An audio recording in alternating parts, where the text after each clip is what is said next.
Hey T-shirt fanatics, this is Rick with 613 Originals, makers of custom screen printed heat transfers. Today we're doing a follow-up video. If you haven't seen our video where we review this Amazon press, definitely take a look at the link below and check that out. The purpose of this video is we're going to make some modifications to this press in regards to the temperature, time, and pressure to get some better results, hopefully. So without further ado, let's crack into this thing.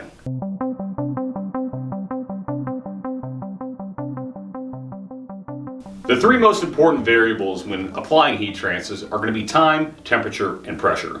If any of these are out of whack, you're going to experience the heat decorator's worst nightmare, cracking.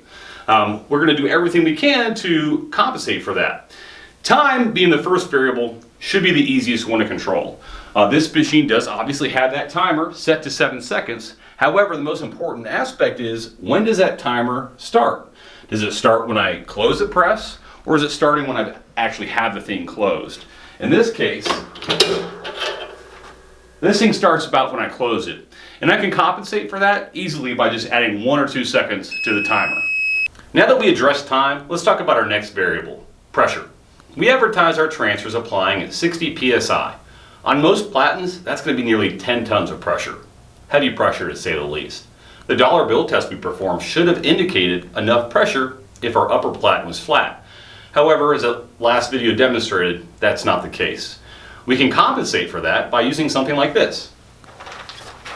A Teflon pillow.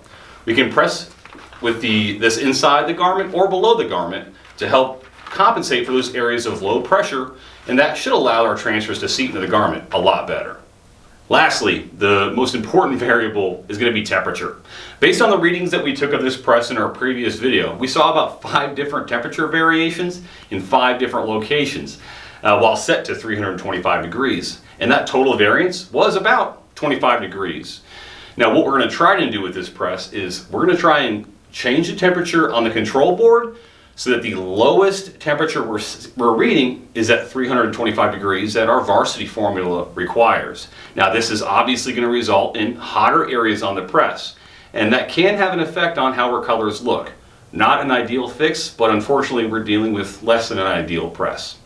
Alright, we've set our control board to 345 degrees, and quickly testing some spots, we're getting that 325 degrees that we need. Now the front is going to be hotter, and if you recall from the last video, the back was significantly cooler. But getting to the temperature that we certainly need. Now that we've dialed this in, let's press some garments. Now if you remember from our last video, there was some temperature drop off after pressing each one. I'm going to slow down our press time and pre-press each garment before I apply our transfers to it to ensure that I'm not losing that much temperature. This is going to take 2 to 3 times longer than it should, unfortunately.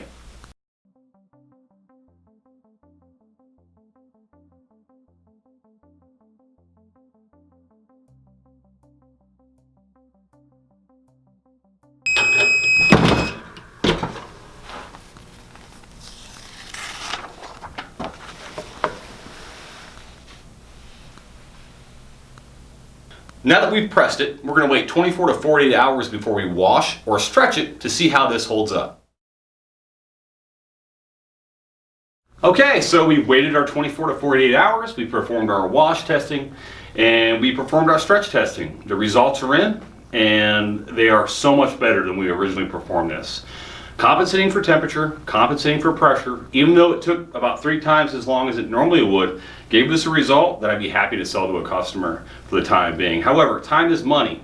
3 times as long to press something that should only take about 7 seconds to press, and another 7 seconds to prep the next shirt is really going to eat up in the end. So you can certainly see and draw the conclusion for yourself which press you would want to go with.